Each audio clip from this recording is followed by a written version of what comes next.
देखिए, अभी आपको पिछले वीडियोस में एक चीज हम बता रहे थे कि फोटो इलेक्ट्रिक इफेक्ट जो है वो क्या है।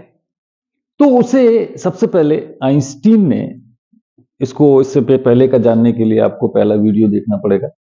तो उसको आइंस्टीन ने सबसे पहले प्रूफ किया था। तो आइंस्टीन ने क्या कहा, एक्सप्लेन किया जैसे।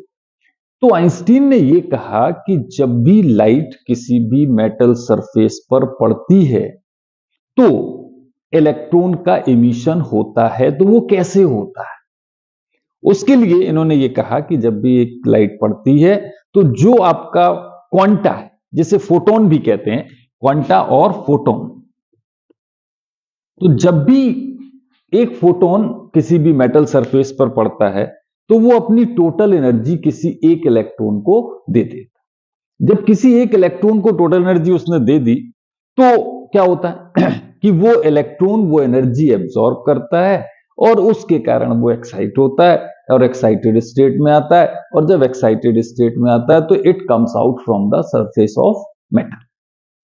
ठीक है।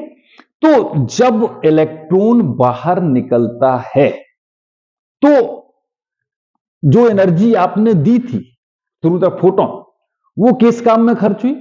एक तो इलेक्ट्रॉन को बाहर निकालने में और दूसरे उसको मूव कराने में, यानी काइनेटिक एनर्जी प्रोवाइड कराने में खर्च होती। तो दो तरीके से वो टोटल एनर्जी जो फोटोन की है वो खर्च होती। तो जो एनर्जी आपको इलेक्ट्रॉन को बाहर निकालने के लिए लगानी पड़ती है उसे हम क्या कहते हैं? वर्क फंक्शन कहते हैं। This is said to be work function, यानी minimum energy required to eject the electron from metal surface is said to be work function. Minimum energy required to eject the electron from metal surface is said to be work function. ठीक है, यानी और इसको W से denote करते हैं और W is equal to होता है H nu zero.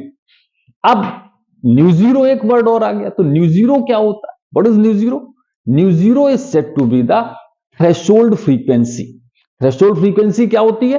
Minimum frequency required to eject the electron from metal surface is said to be threshold frequency. Minimum frequency required to eject the electron from metal surface, और उससे हम क्या कहते हैं?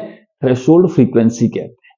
हर frequency से electron बाहर नहीं निकलता, कम से कम इतनी फ्रीक्वेंसी होनी चाहिए। क्लियर?